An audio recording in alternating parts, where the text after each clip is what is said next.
คำถามหลายเข้ามาเนาะว่าการเรียนออนไลน์นี่เรียนแบบใดเนาะแล้วบางคนก็บ่เข้าใจว่าค่อยมาสอนออนไลน์มันเฮ็ดจังไดเนาะแล้วก็งงอยู่ฉะนั้นข้าพเจ้าจะมาสาธิตว่าเรียนออนไลน์มัน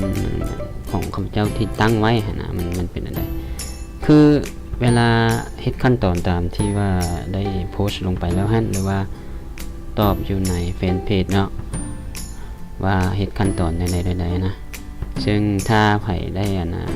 เบิ่งแล้วก็จะฮู้เนาะหลังจากนั้นเวลาส่งข้อความหาข้าพเจ้าเนาะแล้วก็ข้าพเจ้าจะเอาเข้ากรุ๊ปเรียนเนาะซึ่งกรุ๊ปเรียนจะเป็นแบบใดก็จะเป็นแบบนี้เนาะอันนี้เป็นตัวอย่างของintermediate หรือว่าระดับกลางเนาะเราจะโชว์เป็นตัวอย่างอันนี้จะเป็นกรุ๊ปเวลาเข้ามานะเจ้าก็จะเห็นว่าหมายถึงเวลาเจ้าทึกแอดเข้ามาอยู่ในกรุ๊ปนี้นะกรุ๊ปเรียนนี่นะเจ้าก็จะเห็นหน้าตาอย่างนี้คือเจ้าสามารถดาวน์โหลดไฟล์ตัวนี้ไปเบิ่งเพื่อประกอบเวลาข้าพเจ้าอธิบายเลยว่าเรียนนะแล้วก็สอนให้ลงมาเนาะมันก็จะเป็น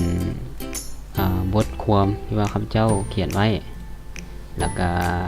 ต่อลงมาก็จะเป็นไฟล์บทสอนที่ว่าได้โชว์ให้เบิ่งละอยู่ในแฟนเพจเนาะแต่ละคนที่ว่าตอบเข้ามาก็จะเห็นว่าบทสอนเป็นของ intermediate มีอย่างนี้และไฟล์ตัวนี้สามารถดาวน์โหลดไปเบิ่งได้เนาะเป็น PDF ไฟล์เนาะและโอเคหลังจากนั้นลงมานี่อันนี้จะเป็นเริ่มสอนเลยเนาะกับเจ้าเฮ็ดเป็นวิดีโออยากเรียนเวลาใดก็ได้และคือคันว่าในโลกความจริงแล้วนะเขาบ่สามารถที่จะไปสอนคนต่อคนตามเวลาที่เขาเจ้าอยากเรียนได้เนาะกับเจ้าเลยอัดเป็นวิดีโอที่ว่าสอนอยู่ในหน้าจอเลยหน้าจอคอมพิวเตอร์อะไรอย่างนี้และอันนี้จะเป็นบทสอนบทที่1ข้อ1เนาะแล้วก็กดเบิ่งเลยกดเบิ่งวิดีโอจะสอนให้เลยเนาะบ่เข้าใจก็สามารถเบิ่งคืนได้เนาะ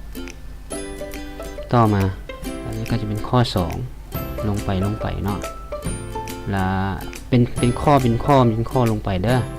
ถ้าว่าใครยังบ่เข้าใจนะมันจะเป็นบทสอนนี่มีลงไปเลื่อนแล้วก็จะเบิ่ง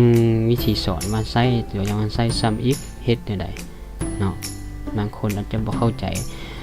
สังเกตอยู่ในไฟล์ที่เขาเจ้าเฮ็ดเนาะเขาเจ้าอยู่ถึงนี่แหละมันจะดาวน์โหลดไฟล์ Excel นี่ทำอิฐดาวน์โหลดไฟล์ตัวนี้แล้วก็ไปเบิ่งตัวสาธิตวิธีเฮ็ดเนาะแต่ละข้อเฮ็ดจังได๋มันมีสูตรอยู่ไหนพร้อมเนาะให้พวกเจ้าได้เบิ่งแล้วก็เฮ็ดตามฉะนั้นการเรียนจำเป็นบ่ต้องมีคอมพิวเตอร์ส่วนหลายก็ต้องใช้คอมพิวเตอร์เพื่อว่าให้ครบทุกออปชันของ Excel เด้เห็นบ่เวลาใช้เวียกใช้งานนะก็ต้องได้ใช้คอมแต่ว่าในนี้เจ้าสามารถเบิ่งการสอนผ่านทางมือถือก็ได้แท็บเล็ตก็ได้แล้วก็เฮ็ดไปนำถ้าว่ามีคอมอยู่ห้องการหรือว่าอยู่เฮือนจังซี่ก็เฮ็ดได้ไปนำกันเนาะโดยบ่จำเป็นว่าจะต้องมีซื้อคอมซื้อหยังมาเฮ็ดบ่แม่นอาจจะเรียนไว้หรือว่าเวลา